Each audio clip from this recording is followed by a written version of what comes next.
రాయచోటి నుంచి చిత్తూరు వెళ్ళే దారిలో ఈ గుడి అయితే కనిపించింది ఫ్రెండ్స్. ఇక్కడ చాలా ఉన్నాయి. కృష్ణుడి బొమ్మ ఉంది, ఆంజనేయ స్వామి విగ్రహం ఉంది, శివాలయం ఉంది. సో చూసేద్దాం ఫ్రెండ్స్, మీకు చూపిద్దామని ఇక్కడ ఆగాము. చూద్దాం రండి ఫ్రెండ్స్.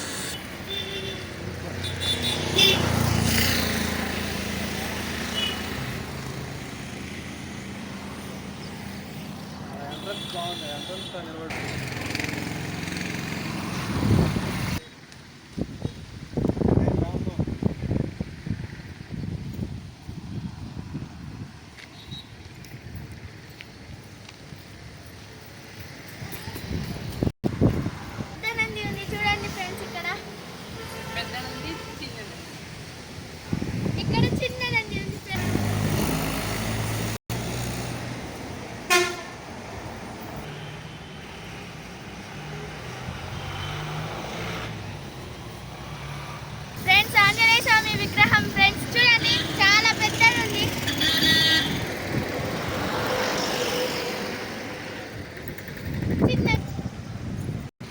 సో ఫ్రెండ్స్ చూసారు కదా ఇది గుడి. సో నెక్స్ట్ టెంపుల్ వచ్చేసి డైరెక్ట్గా కాణిపాకం. బాయ్.